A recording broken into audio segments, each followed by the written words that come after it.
curso.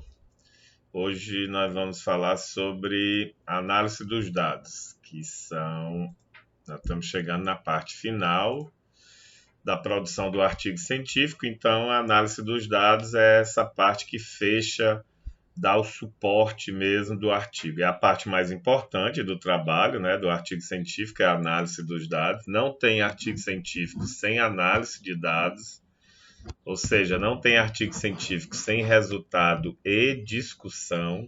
Isso é uma coisa que tem que ficar bem clara, porque existe, às vezes, um equívoco de que só fazer o referencial teórico você já escreveu o artigo. E isso não acontece. Se você mandar um trabalho, pode ser qualquer nível, TCC, artigo científico, dissertação de mestrado, uma tese de doutorado, só com referencial teórico, sem análise dos dados coletados, seguramente seu trabalho vai ser reprovado. Então, por isso que a análise dos dados é a parte mais substanciosa do artigo científico.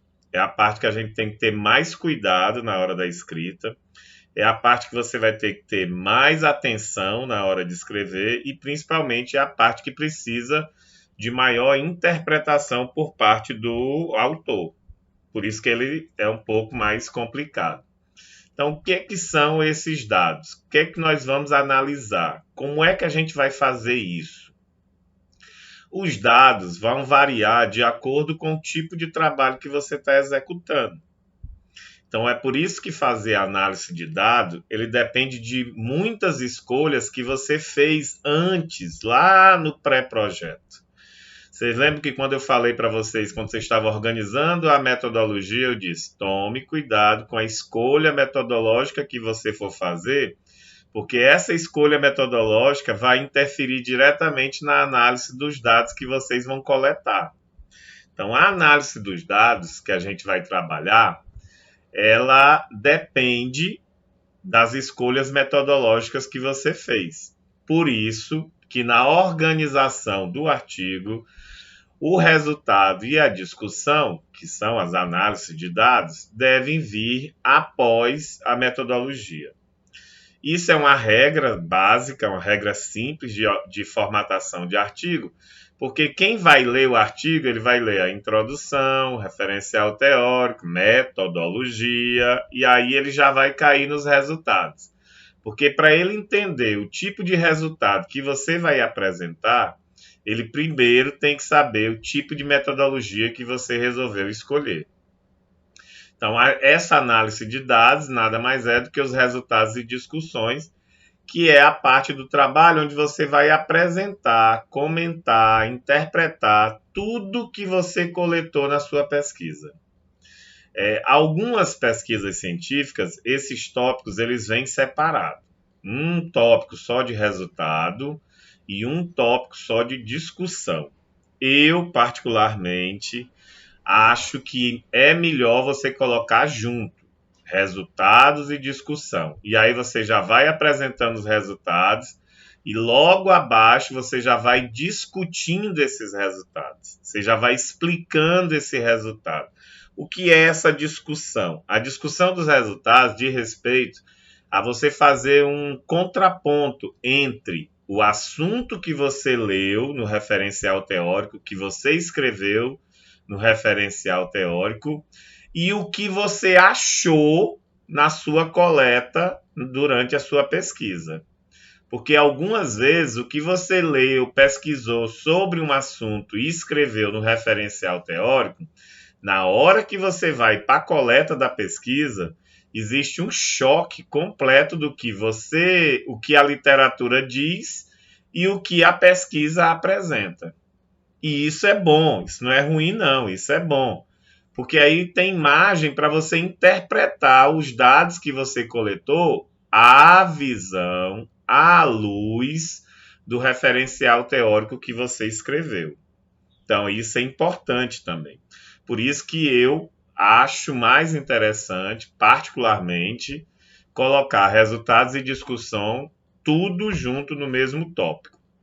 Facilita a leitura de quem está corrigindo o trabalho, facilita a interpretação de quem está escrevendo o trabalho, porque você já vai vendo os resultados, já vai fazendo a interpretação da discussão, e facilita também o trabalho inteiro, a organização do trabalho, porque você vai lendo introdução, referencial teórico, metodologia, resultados, discussão, tudo junto, porque se vier separado, pode ser que o resultado apareça numa página, a discussão venha nas páginas seguintes. Aí quem está lendo vai ficar lendo o resultado aqui, aí tem que puxar não sei quantas páginas para ler a discussão daquele resultado.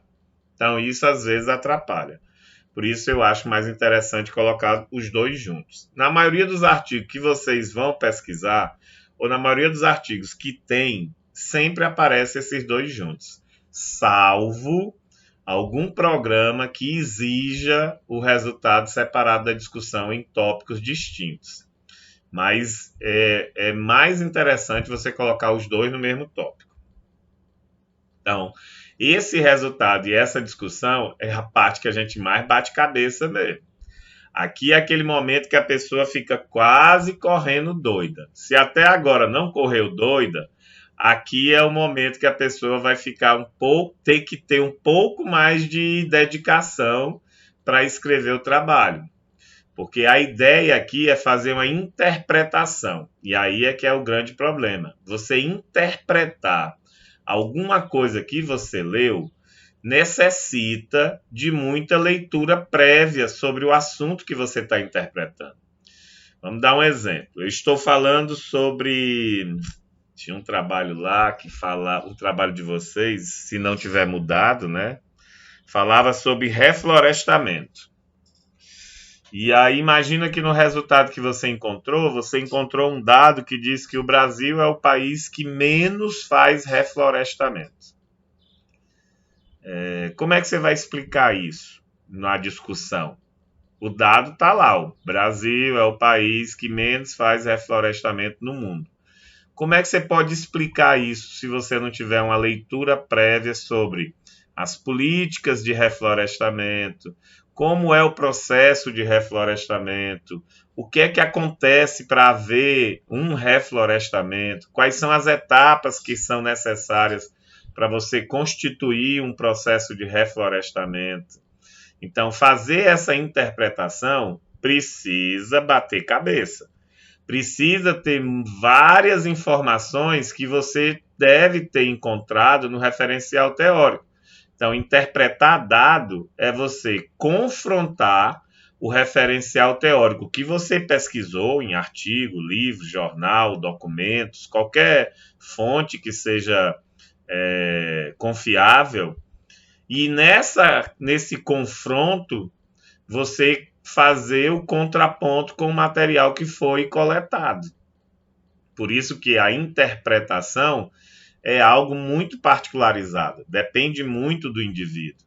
E isso é o que eu disse, que tem que ter um pouco mais de dedicação, porque não é fácil interpretar uma coisa.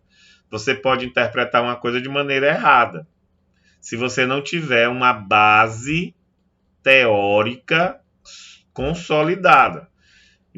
Vou imaginar que tem algum aluno que está dividindo o trabalho com o outro, só que apenas um aluno está lendo os textos, o outro não está lendo nada, não faz nada, o outro é só a cangaia, aquele que é arrastado, né?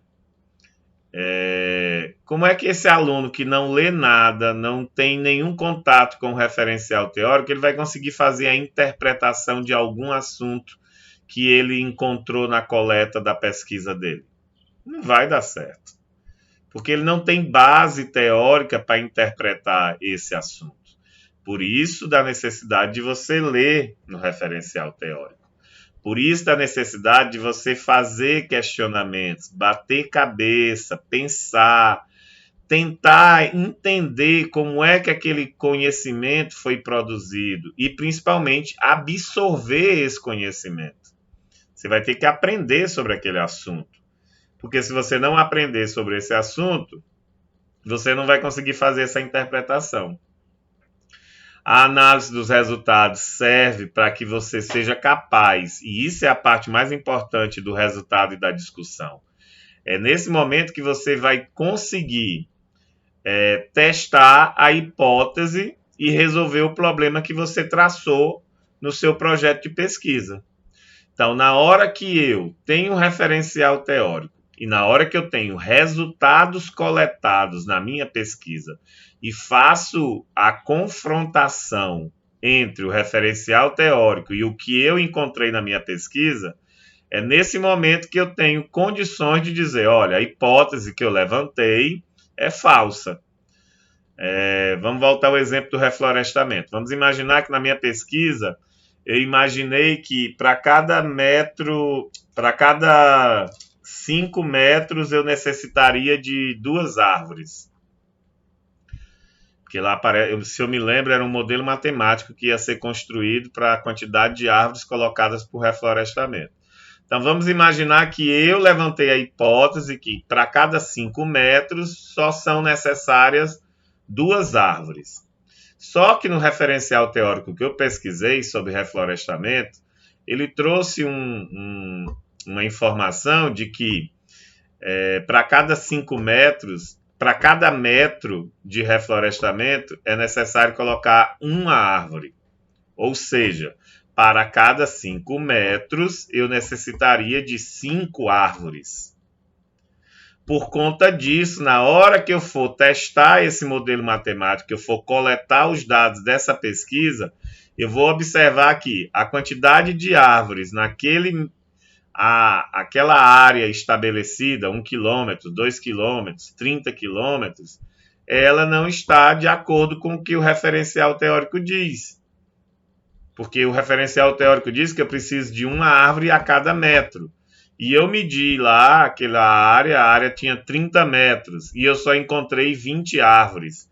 Significa dizer que o processo de reflorestamento daquela área não está correto, porque está faltando 10 árvores. Então eu vou negar a hipótese que eu construí. E aí eu vou resolver o problema que eu levantei. Qual foi o problema que eu levantei? Quantas árvores são necessárias para promover um reflorestamento adequado? Então, eu só consigo fazer isso a partir da coleta dessa pesquisa, a partir da coleta dos dados que eu quero para responder essa pesquisa. E essa coleta depende, obviamente, a interpretação dela depende do referencial teórico que eu já absorvi, do entendimento do assunto que eu tenho. É nessa parte do trabalho também que você deve exercitar a sua interpretação. E aqui é aquele momento que a pessoa tem que ficar mesmo debruçada no computador, e aí você vai escrever, vai apagar, vai escrever, vai apagar, até você chegar numa escrita que eu diga, essa aqui tá boa, essa aqui deu certo. Consegui fazer a interpretação correta, porque eu estou entendendo o que é que eu quero dizer para os outros. É importante você entender que o seu trabalho é um trabalho de domínio público, e pelo fato de ser um trabalho de domínio público, você tem que escrever de uma maneira que todo mundo consiga entender o trabalho. Então não adianta você colocar expressões que somente você saiba, porque os outros que vão ler o trabalho não entendem. Como, por exemplo, gíria. Não se pode escrever gíria em artigo científico, porque gíria ou dialeto de algum local, de alguma localidade, é pertencente somente àquela localidade, e as outras pessoas que estão lendo não entendem isso. Então, é necessário fazer esse exercício de interpretação. É necessário fazer isso. Como é que eu faço a análise desses resultados? O processo é bem simples. Primeiro, você vai identificar, apresentar, explicar, relacionar e concluir alguma coisa que você está pesquisando. Isso aqui vai depender do seu projeto de pesquisa. Se eu, no meu projeto de pesquisa, quis identificar como é que é a construção de uma brinquedoteca com material reciclado para jogos matemáticos, aí durante meus resultados eu vou explicar como é que a gente fez essa brinquedoteca. Primeiro eu peguei o material reciclado, depois eu fui analisar que tipo de jogos eu ia produzir, Depois eu juntei os alunos da turma e fiz uma oficina, expliquei como era a produção. Por último, eu fiz a produção dos jogos e aí a gente testou em uma sala fazendo a aplicação dos jogos. Então, eu vou explicar o resultado da minha pesquisa. Mas aí, as outras pesquisas, eu posso identificar, posso apresentar alguma conclusão, posso concluir alguma coisa, posso fazer algum tipo de relação entre um assunto e outro. Então, os resultados, eles servem e eles estão atrelados a resolver o problema da sua pesquisa. A primeira pergunta, problema que você construiu lá no seu pré-projeto.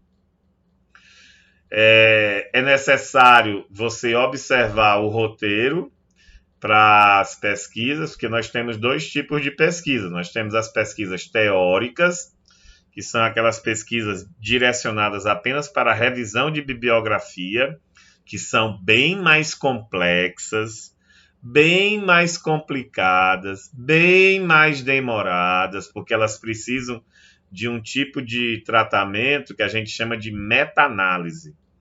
Meta-análise é quando você pega tudo que já foi produzido sobre aquele assunto, publicado, escrito, e aí você vai analisar tudo que já foi escrito sobre aquele assunto e dar o seu parecer. Se aquilo está certo, se aquilo está errado, se aquilo não está errado. Então é um negócio que não é fácil. Claro que no nível que a gente está trabalhando aqui, né, que é só um artigo científico simples, a gente pode fazer uma pesquisa bibliográfica, sim, sobre um determinado assunto. Porém, você vai ter que ter muita fonte de pesquisa. No mínimo 30, 40 artigos, para que essa revisão de bibliografia tenha algum valor científico. E detalhe, para fazer essa pesquisa teórica, bibliográfica, você vai ter que fazer um corte histórico. Vai ser do ano tal ao ano tal. Então é um negócio que às vezes é um pouco mais dificultoso. E tem a pesquisa empírica, que algumas pessoas conhecem como pesquisa de campo, que é aquela pesquisa que eu vou averiguar alguma coisa na prática, vou lá ver o que é que eu quero descobrir. Esses dois tipos de pesquisa, o roteiro que eu vou apresentar para vocês serve para a mesma coisa, para os dois. Então, no trabalho teórico, é aquele que tem um procedimento apenas de pesquisa bibliográfica ou documental. E aí, como eu disse para vocês, uma pesquisa bibliográfica, ela necessita de muito material para ela ter alguma validade. Você não pode pegar só 2 artigos e dizer assim, estou fazendo uma pesquisa bibliográfica sobre esse assunto. Não, 2 artigos não é nada dentro do universo bibliográfico que você está querendo pesquisar. Então, aqui a gente começa a pensar de 10 artigos para cima. Ainda estou sendo bom, viu? Porque o ideal seria a gente, dependendo do assunto, fazer um cálculo estatístico, um cálculo amostral. Que se você imagina um assunto que tenha 1000 artigos publicados sobre esse assunto, no mínimo você tem que ter, para a sua pesquisa bibliográfica, 70% desses artigos lidos. Então, geralmente, a gente faz o cálculo amostral nesse sentido. Por isso que ela é mais difícil de ser realizada.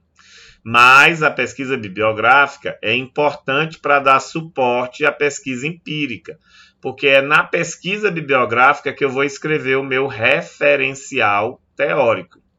E aí sim, no referencial teórico, eu não tenho que pegar tantos artigos. Eu posso pegar apenas alguns que me dêem um direcionamento, uma solidez de entendimento do conteúdo, para quando eu estiver na minha pesquisa empírica, eu entender o que é que eu estou fazendo. A pesquisa documental segue a mesma lógica, só que aqui é um pouco mais complexo também, porque aqui a gente vai trabalhar com documento, e esses documentos podem ser documentos históricos, e aí vai precisar de um protocolo de pesquisa histórica, que é algo bem mais complexo, que não vale nem a pena a gente explicar aqui no momento, porque é um negócio que precisa de muito cuidado científico, para que você não caia em erro. Porque o documento histórico, como o nome está dizendo, ele faz parte de uma documentação que foi guardada durante o período histórico do passado. Toda história, ela tem 3 versões. Ela tem a versão de um lado, a versão do outro lado e a versão verdadeira. Dependendo da pesquisa que você vai fazer em documento histórico, corre o risco de você tirar conclusões equivocadas. E aí você assume uma postura errada a partir do documento que você leu. E esse documento que você leu pode ser errado. Não é que ele seja errado, mas ele foi construído com o intuito de mostrar uma versão da história. Então, por isso que fazer pesquisa documental necessita de um tratamento historiográfico que os historiadores conseguem. Mas quem não tem muita afinidade com essa área da história, às vezes cai em algum tipo de armadilha nesse processo. É uma pesquisa que necessita de muita leitura mesmo, porque você vai ter que se debruçar em muitos documentos esses que às vezes é uma leitura que você não domina, que não faz parte do seu linguajar normal, habitual, e isso causa um certo desconforto. E o trabalho empírico é aquele que tem um procedimento do estudo de caso. Você vai estudar alguma coisa que você está querendo descobrir. Esse trabalho parte de um projeto de pesquisa de campo. Você vai até algum local para pesquisar alguma coisa que você está querendo descobrir. Esse estudo de caso, mais à frente, hoje aí nessa aula, eu vou mostrar para vocês todas essas divisões de trabalho que tem, todas as divisões de estudo que tem. O estudo de caso é apenas um dos tipos de trabalho que a gente pode fazer do ponto de vista da pesquisa empírica, da pesquisa de campo. Mas o estudo de caso eu considero o tipo de estudo mais fácil de ser executado, porque eu só vou observar um único caso ou alguns casos que se repetem sobre o mesmo conteúdo.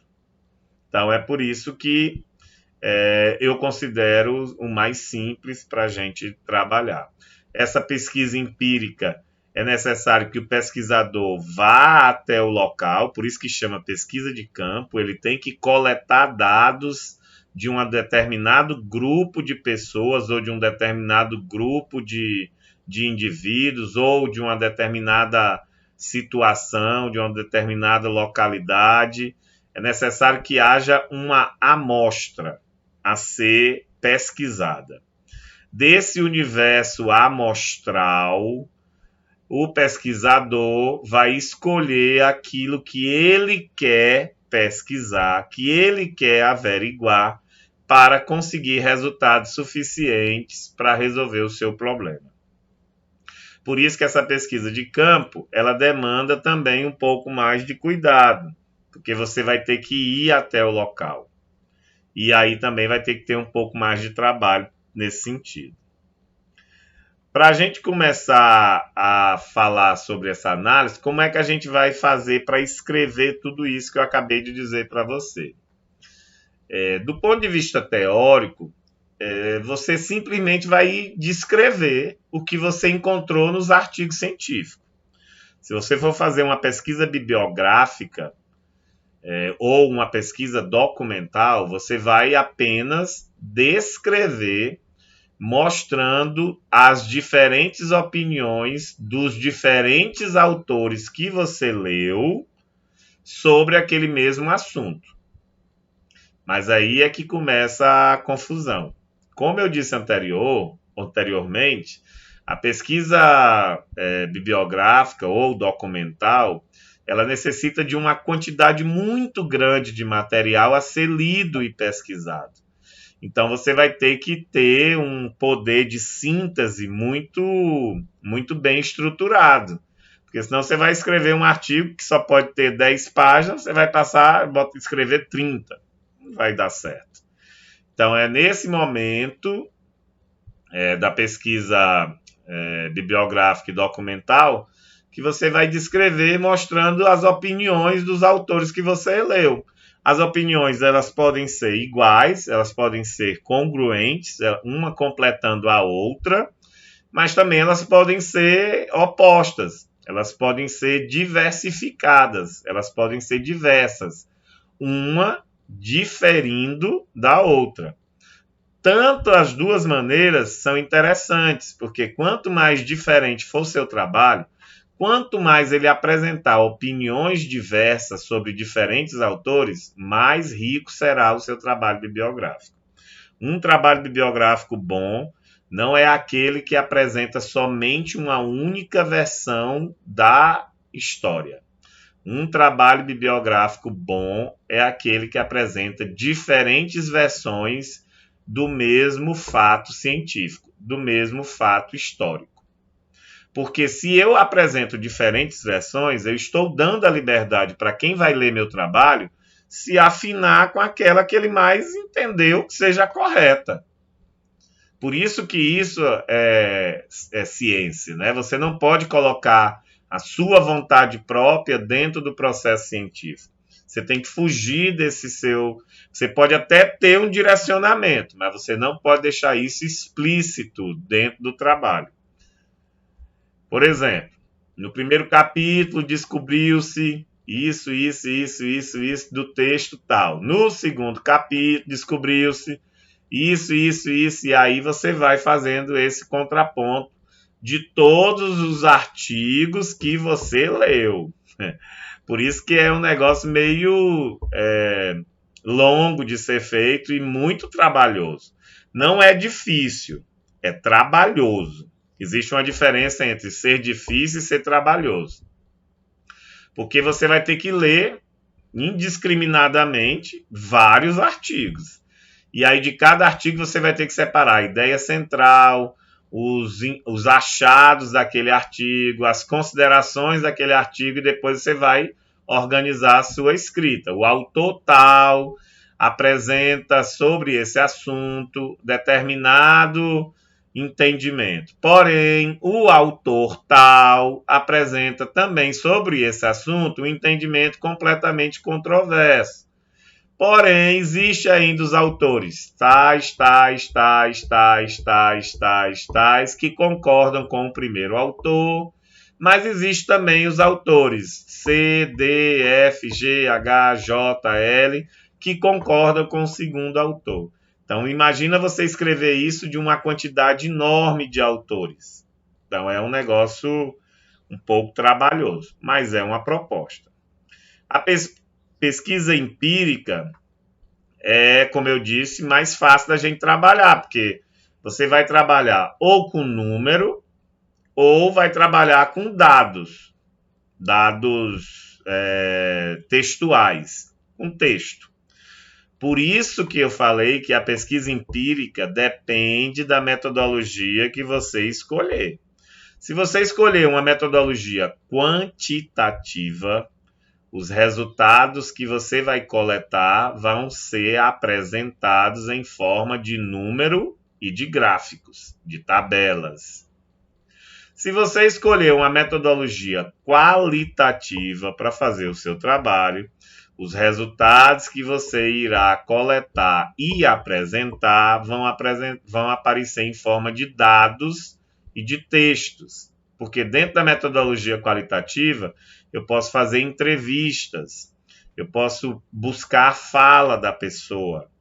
Então, é por isso que a metodologia vai estar diretamente relacionada de como você irá apresentar os seus resultados. Você deve, dentro desse processo da pesquisa empírica, mostrar todas as relações existentes entre esses dados que você coletou. E isso vai depender, obviamente, do trabalho metodológico que você escolheu. Qual foi a metodologia que você escolheu? Dependendo da metodologia que você tenha escolhido, é como você vai apresentar e coletar os resultados. O trabalho teórico pode comparar os conceitos, características, o impacto que ele tem dentro da sociedade, pode verificar o que pode provocar ou não provocar uma relação com o que você encontrou. Então, dentro da pesquisa teórica, do seu referencial teórico, você vai colocar isso daqui, os conceitos sobre aquele assunto, as características principais daquele assunto, os impactos que aquele assunto tem sobre o seu problema de estudo, sobre o assunto que você está verificando, sobre o seu problema. E aí, com os resultados que você conseguiu na sua coleta, você vai fazendo esse contraponto, dizendo, na minha coleta eu encontrei igual foi expressado pelos autores tais, tais, tais, tais e tais. Realmente o que foi dito no referencial teórico corrobora com os resultados que eu encontrei na minha coleta, ou justifica, ou ajusta, mas também pode dar o errado. Você pode encontrar uma coisa no referencial teórico e na sua pesquisa de resultado, na hora da coleta dos seus resultados, dos dados, dá alguma coisa completamente diferente. E aí é interessante você falar isso também. Então, o referencial teórico, como eu disse, vai dar o suporte para você fazer essa interpretação desses dados. Esses dados coletados e analisados, como eu falei, eles dependem do tipo de metodologia que você escolheu lá na hora que você estava fazendo seu pré-projeto. Se você escolheu fazer um estudo quantitativo, aí você vai ter que analisar as questões estatísticas. E aí vem outra questão importante. Se você escolher um estudo quantitativo, você já deve ter previsto que tipo de análise estatística você irá utilizar. Vai ser somente o cálculo da média e do desvio padrão? Tá tranquilo. Se for só isso que você vai apresentar, você já tem que deixar lá descrito na sua metodologia. Agora, se você quiser fazer análises estatísticas mais elaboradas, como fazer um teste estatístico que a gente chama de ANOVA, quando ele compara dois grupos para saber se eles têm ou não interações, ou um teste estatístico chamado de derivada, quando eu separo diferentes quantitativos de pessoas em diferentes linhas do tempo, para saber se elas tiveram ou não um aumento, uma decadência sobre determinada questão, você também tem que dizer lá na sua metodologia. Por isso que o resultado está diretamente associado a essa escolha metodológica. E a apresentação desses resultados é obrigatoriamente em forma de gráfico ou de tabela. Não tem como você apresentar um dado estatístico que não seja utilizando algum tipo de gráfico, aí a escolha do gráfico vai ser livre, você que escolhe o que você acha melhor. Obviamente, para cada tipo de assunto, existe gráficos mais especificados, mais direcionados, mas isso também não é uma regra padrão. Vai depender mesmo da sua escolha pessoal, o que é que você acha mais fácil de ser entendido, o que é que você acha que é mais bonito de ser apresentado, ou em forma de tabela, que você vai apresentar também. Caso você tenha escolhido na sua metodologia uma metodologia qualitativa, aí você, na hora da coleta e da análise dos dados, você vai analisar o discurso da pessoa. Você vai analisar o conteúdo que está escrito naquele discurso. Por isso que metodologias qualitativas, elas trabalham com questionários abertos de escrita, porque aí a pessoa vai ficar livre para escrever o que ela acha, são perguntas abertas. O que você acha sobre racismo? Aí a pessoa vai dizer o que é que ela acha de racismo. Eu acho que racismo não existe, eu acho que isso é mentira, é muita falta do que fazer desse povo preto. Ela vai dizer o que ela quer. Depois, quando você tiver todos os questionários juntos, aí você vai fazer uma análise do que foi dito e perceber se aquela população que você está avaliando, que você está pesquisando, tem ou não conhecimento sobre o assunto que você está pesquisando, que no caso é racismo, o exemplo que eu estou dando. A pesquisa qualitativa, ela tem vantagens e desvantagens. A vantagem principal que eu acho é que ela precisa de poucos sujeitos. Uma única pessoa, ela já consegue formular ou dar a condição de você fazer uma pesquisa. Mas a desvantagem que eu acho é que ela precisa de muita interpretação. Porque você vai ter que interpretar tudo que essa pessoa tenha dito, escrito, gravado. E aí isso às vezes atrapalha na hora da organização do seu trabalho. Mas vai depender também da escolha pessoal, né? Se você vai querer quantificar alguma coisa ou se você vai querer qualificar alguma coisa. A pesquisa empírica, ela deve começar principalmente com a comparação dos dados, por isso que você tem que ir lá em loco, lá no campo, para saber se o que você encontrou no referencial teórico sobre aquele assunto é realmente verdade. Então, imagina que você leu no referencial teórico, vamos voltar ao exemplo do racismo, que a gente está na Semana da Consciência Negra, então vamos aproveitar o exemplo do racismo. Imagina que você encontrou no referencial teórico que a população negra sofre com racismo estrutural, que dificulta o processo de evolução, promove cenas de violência, discriminação, segregação, de toda a ordem possível e imaginável. Imagina que você encontrou isso no referencial teórico. Aí você vai até uma determinada escola e aplica um questionário perguntando para os alunos: você já ouviu algum caso de racismo? Você acha que existe racismo no Brasil? O que você entende como racismo? E aí vamos imaginar que os alunos 100% dizem: não, não existe. Eu nunca vi caso de racismo no Brasil. Não, isso aí não existe, não. Aí o que é que acontece? Está acontecendo um contraponto entre o que você encontrou na pesquisa empírica, no campo, e o que você encontrou no referencial teórico. E aí você vai ter que tentar responder isso. Por isso que você tem que fazer análise. Você vai começar a buscar comparar cada um dos dados que puder com os outros dados que você tem. Então, tudo que você encontrou nessa pesquisa, você vai comparar com todos os dados que você leu no seu referencial teórico para você chegar numa conclusão. Aí você vai dizer: poxa, no meu referencial teórico eu estou encontrando todos os autores dizendo que tem racismo, mas nessa escola aqui, especialmente, todos os alunos estão dizendo que não existe racismo. Por que é que isso acontece? Então você vai ter que buscar a resposta disso. É importante esse momento, porque é esse momento que você vai fazer as comparações.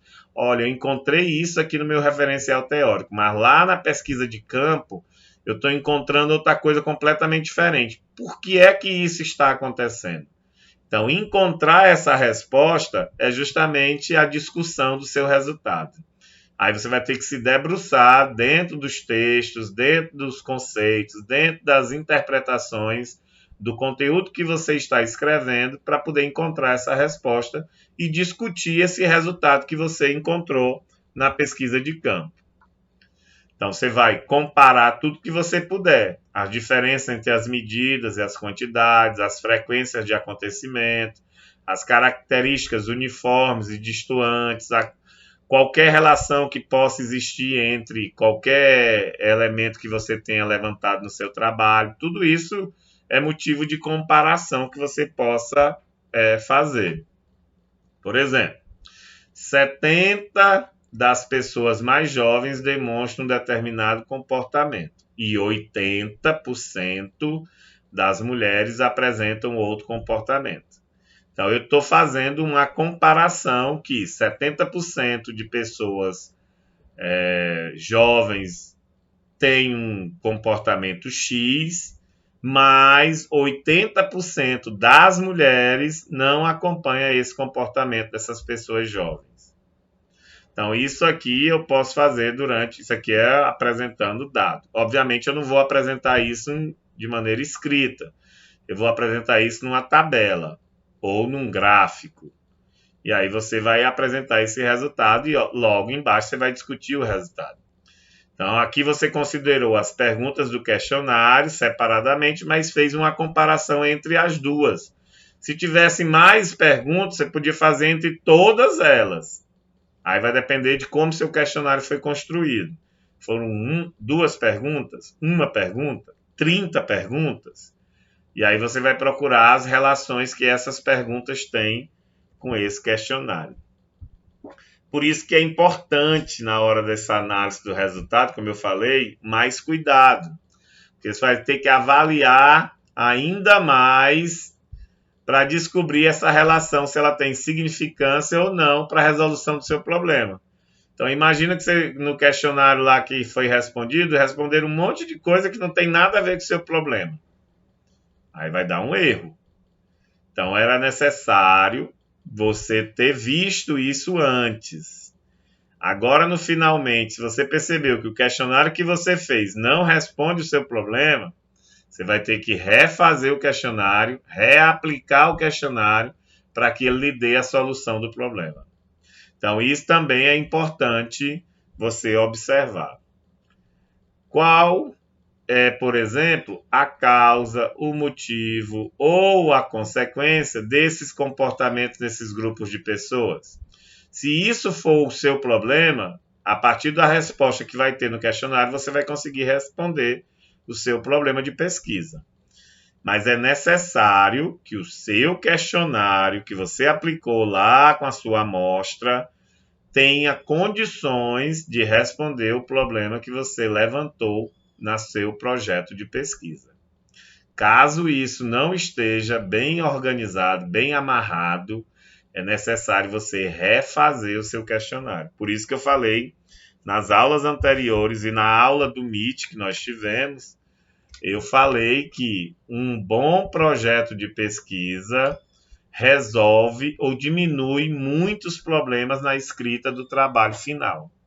Porque se você fizer um projeto de pesquisa bem feito, bem amarrado, você, quando chegar agora no resultado, você não vai ter nenhum problema. Você vai perceber que o resultado que você vai encontrar vai diretamente responder à hipótese que você levantou e o problema que você quer resolver na sua pesquisa.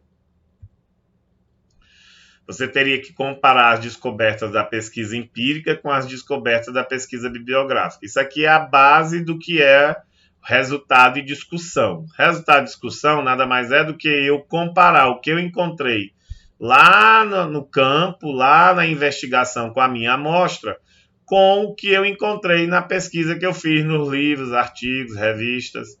Quando eu faço essa comparação, aí eu vou dizer o que é que eu encontrei de igual, o que é que eu encontrei de diferente, onde é que elas se encontram, onde é que elas se separam, onde é que uma auxilia na outra, onde é que uma dificulta o entendimento da outra. Então, aqui é realmente a discussão do seu trabalho. E é por isso que eu falei que é a parte que dá um pouco mais de dificuldade, porque você vai ter mais dedicação para fazer isso. Tem que interpretar como os conceitos que você descobriu nos livros explicam, contradizem, complementam os dados que você coletou na sua observação, nos questionários, nas entrevistas ou nos documentos. Então, aqui é o momento que você vai interpretar isso.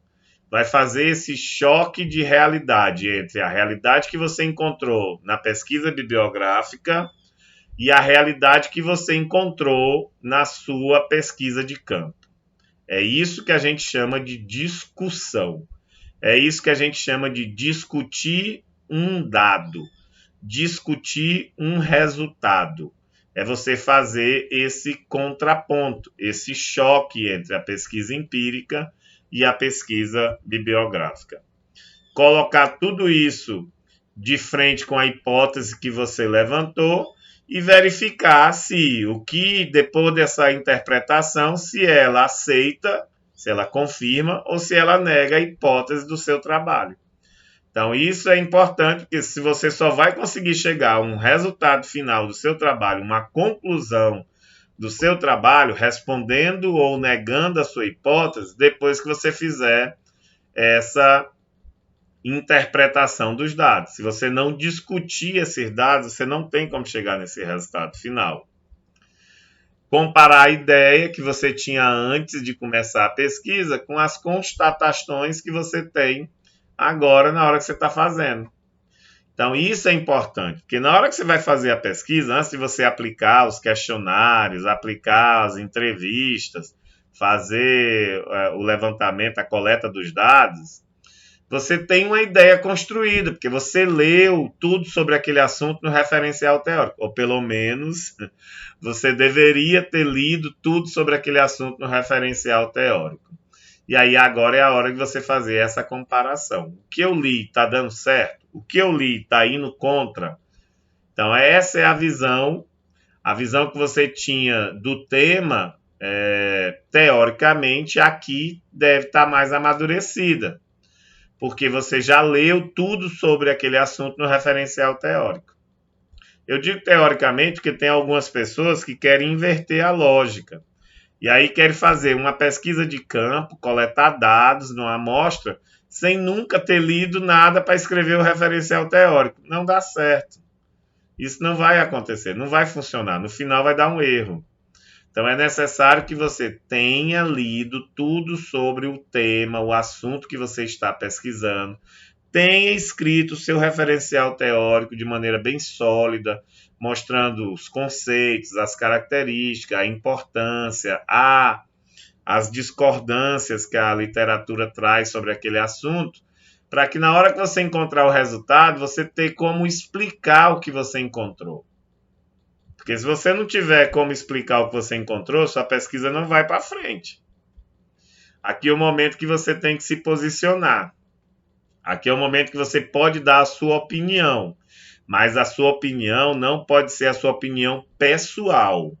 A sua opinião tem que ser a opinião que você conseguiu a partir da leitura do referencial teórico, a partir da leitura dos artigos que você utilizou para a escrita do referencial teórico. Então, eu posso dar minha opinião, mas sempre minha opinião tem que ser baseada no que eu escrevi no referencial teórico. Eu não posso simplesmente dizer, eu não concordo. Não pode fazer isso, porque vão dizer, não concorda por quê? Primeira pergunta que vão fazer é, não concorda por quê? E aí alguém vai ter que dizer, eu não concordo, porque outros autores já falaram que isso está equivocado, por isso.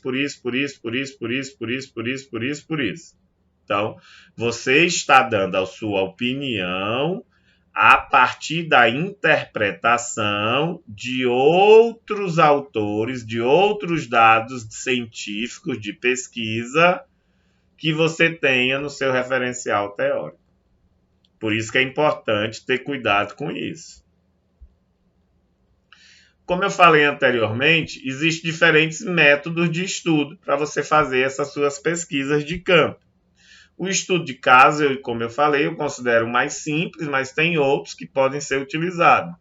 Então, ele é utilizado nas áreas de gestão, analisando um único caso em especial. Então, você escolheu um caso X lá para você analisar.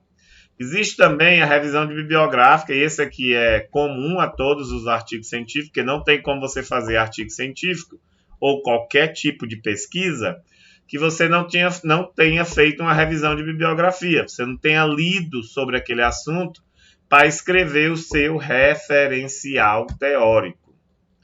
Então, é comum, já que é uma forma de investigação com o menor custo e que recruta a menor estratégia logística. Você no computador ali, 5 minutos, 10 minutos, 15 minutos, você encontra todos os artigos que você quer sobre aquele assunto que você quer pesquisar.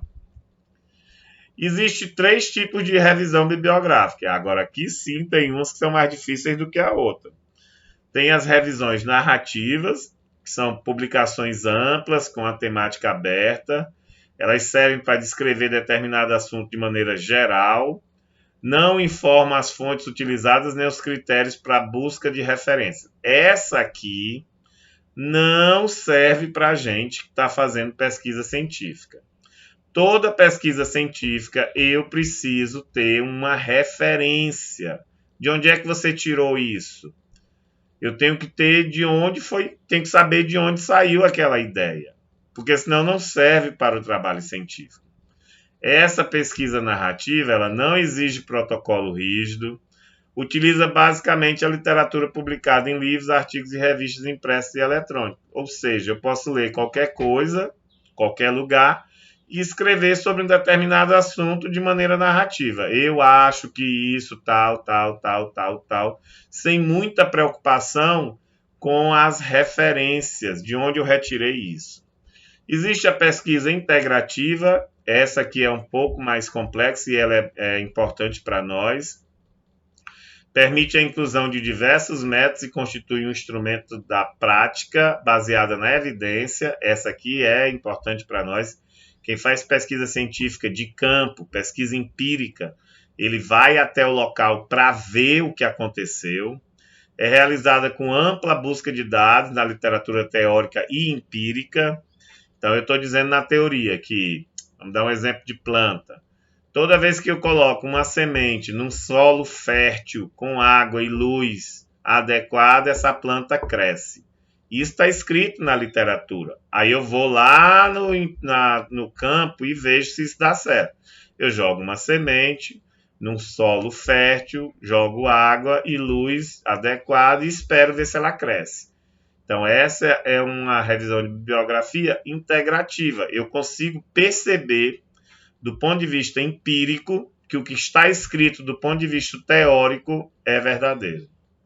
Utiliza critérios de inclusão e de exclusão, e isso aqui é importante, porque nem tudo que você vai buscar serve para você escrever sobre o seu assunto. E seus propósitos são definir conceitos, rever teorias, evidências, analisar problemas metodológicos de uma questão particular ou não. Então, essa pesquisa, essa revisão bibliográfica integrativa é o que é importante para o nosso artigo científico, que é justamente a revisão bibliográfica que você vai botar no seu artigo, que é definir os conceitos sobre determinado conteúdo, determinado assunto. E existe a pesquisa bibliográfica sistemática. Essa aqui também é importante para a gente. É uma revisão planejada para responder a uma pergunta específica. Então, eu tenho um tipo de questão e eu vou querer responder isso. Como é que eu faço para responder isso? Eu vou, de uma maneira sistemática, identificar, selecionar e avaliar somente os estudos que dizem respeito à resposta que eu quero responder. Esse tipo de revisão bibliográfica é o que a gente faz na hora que está selecionando os artigos para escrever sobre o assunto da sua pesquisa. Então, eu vou escrever sobre racismo. Só que eu estou querendo escrever sobre racismo e mulheres, sofrido por mulheres. Só que eu estou querendo escrever sobre racismo sofrido por mulheres casadas. Aí, na revisão bibliográfica, eu vou buscar todos os artigos que estejam relacionados a racismo, mulheres casadas. As revisões, os artigos que estão relacionados a mulheres solteiras servem para mim? Não, porque eu só estou interessado em mulheres casadas. Então, essa revisão ela tem um sistema, ela tem uma sistematização. Como é que eu faço para fazer isso, né? Por isso que ela é bem mais complexa. E aí ela é a base daquela meta-análise que eu falei para vocês. A meta-análise faz sistematicamente essas revisões bibliográficas. Ela pega tudo que tenha sobre aquele determinado assunto e ela vai achar, validar ou não o que ela encontrou. Por isso que é mais complicado. Para a gente fazer uma revisão sistemática, existe uma série de passos. E isso é importante na hora da discussão do trabalho de vocês. Porque muitas vezes o referencial teórico que você escreveu não consegue responder às perguntas que você encontrou lá na coleta do seu resultado. Aí você tem que ir buscar novamente na literatura, novamente nos artigos científicos já publicados, resposta para o que você encontrou nos seus resultados. E é por isso que você vai ter que seguir esse passo a passo. Primeiro, definir a pergunta científica. Então, o que é que eu quero encontrar? Especificando a população e a intervenção do seu interesse. O que é que eu quero encontrar? Vamos voltar ao exemplo do racismo. Eu estou querendo saber o assunto sobre racismo relacionado a mulheres negras, moradoras de Teresina, casadas. Então, eu estou querendo escrever um artigo sobre mulheres negras, moradoras de Teresina, casadas que sofreram algum tipo de atitude racista. Então, eu vou lá no Google e escrevo isso: mulheres negras, casadas, moradoras de Teresina, atitude racista. E aí eu vou encontrar, separar todos os artigos que eu busquei sobre isso. Lá nessa base de dados que eu digitei isso, essas palavras-chave, mulheres negras casadas de Teresina que sofreram racismo, vai me apresentar 1 milhão, 1 trilhão de artigos sobre isso. Só que eu não quero todos esses artigos. Ela vai buscar tudo quanto é de palavra-chave. Vai buscar todo o artigo de racismo, todo o artigo de mulher, todo o artigo de casada, todo o artigo de Teresina, todo o artigo de escravidão, tudo que tiver relacionado a isso, essa base vai buscar. Mas eu não quero isso. Eu só quero os critérios que eu falei anteriormente. Mulheres negras casadas que moram em Teresina. E aí eu vou estabelecer esse critério. São todas as mulheres de Teresina? Não, que é muita mulher que tem nessa cidade. Eu vou querer somente as mulheres que moram na zona norte. Então já está afunilando os artigos que eu vou buscar para desfazer minha discussão. Mulheres negras casadas que moram na zona norte de Teresina. Aí eu encontrei esses aqui. E de todos esses daqui eu fui ler o que é que eu estava buscando para escrever para fazer minha discussão. Só que de todos eles que eu encontrei, teve alguns que não me interessaram. Esses aqui, ó, tinha muitos que eu encontrei, mas não me interessaram. Então eu vou ter que refazer essa base de busca para que eu consiga filtrar ainda mais esses artigos, para que eu consiga encontrar somente aqueles que me interessam. Então, dessa filtração, dessa base de busca, eu consegui chegar a isso. Apliquei todos os critérios que eu achei que eram necessários, li os artigos para dizer, ó, esse daqui serve, esse não serve, esse serve, esse não serve. Olhei tudo, separei somente o que eu quero. E aí eu cheguei a esse aqui. Cheguei a um total de 20 artigos, 10 artigos. Então, desses 10 artigos, eu tenho certeza que todos eles tratam das mulheres negras casadas que sofreram algum tipo de violência racista, moradoras de Teresina, residente na zona norte dessa cidade. Desses 20 artigos, agora eu vou ler todos eles, retirar as informações que eu considero importante, fazer meu fichamento e apresentar as evidências que eu acho interessante. Então, eu retirei todas as informações que eu quero e aí, a partir de agora, eu tenho condições de discutir os resultados que eu encontrei sobre esse problema. Como eu falei anteriormente também, dentro do projeto de pesquisa, existem vários modelos de pesquisa. Nós aqui, nosso trabalho, nós só vamos utilizar os que estão descritos desse lado.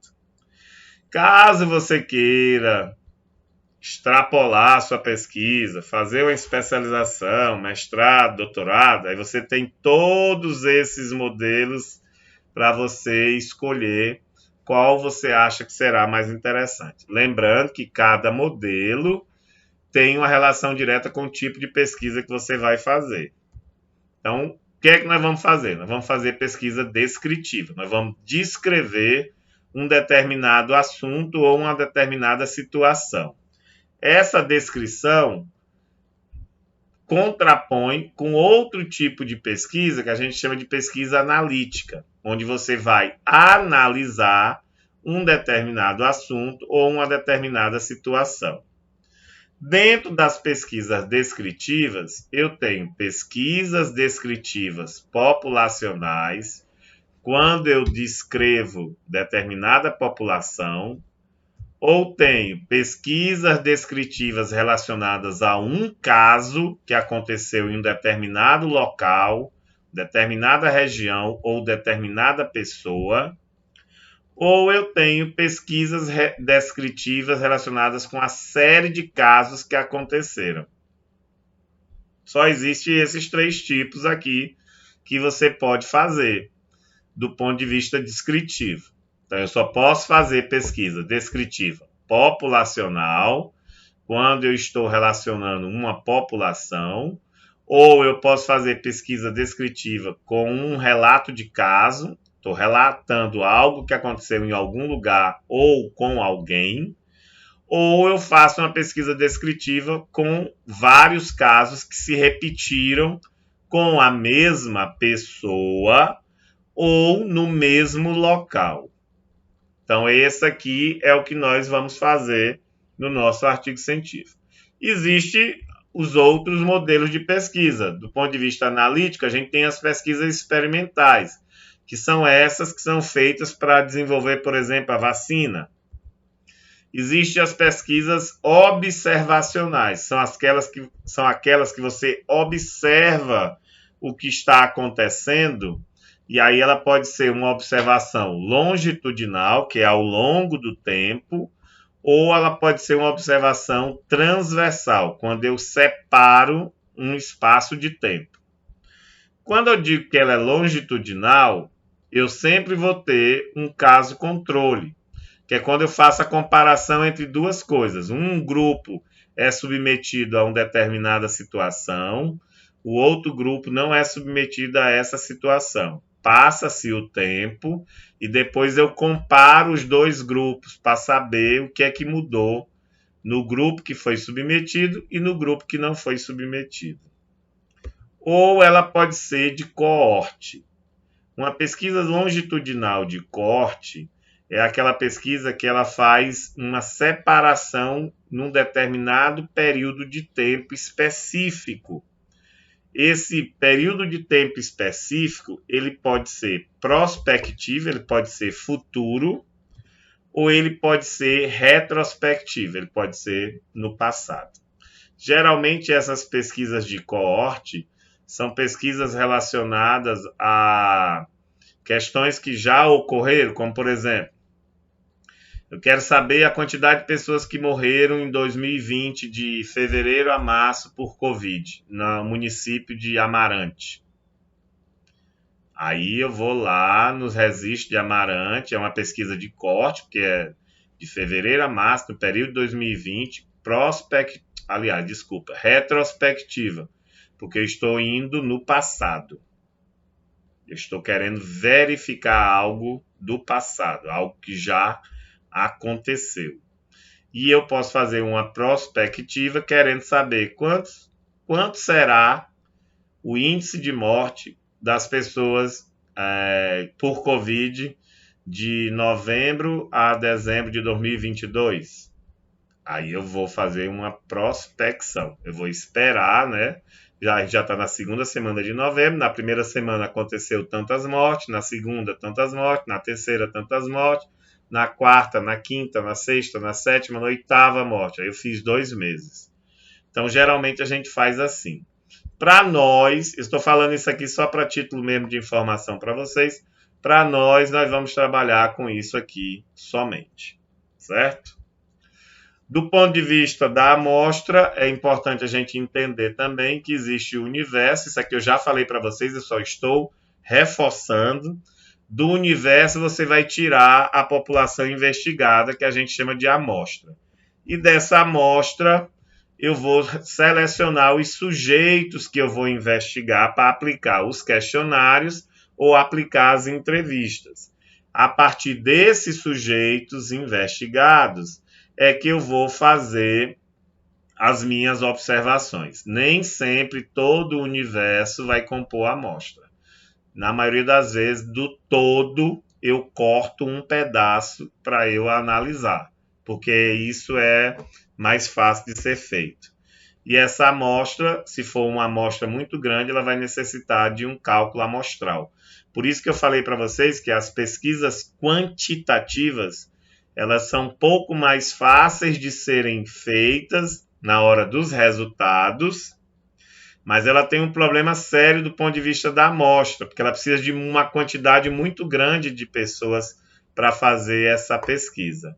Só que as pesquisas qualitativas, elas dão um pouco mais de trabalho na hora dos resultados, de você selecionar o resultado, mas ela tem uma vantagem do ponto de vista da amostra, porque com uma pessoa, duas pessoas, eu já consigo fazer a pesquisa. Então, tem a vantagem, tem a desvantagem. Isso aqui eu já falei para vocês, só estou reforçando para que, se não ficar alguma dúvida, a gente continuar. Beleza? Muito obrigado e até a próxima.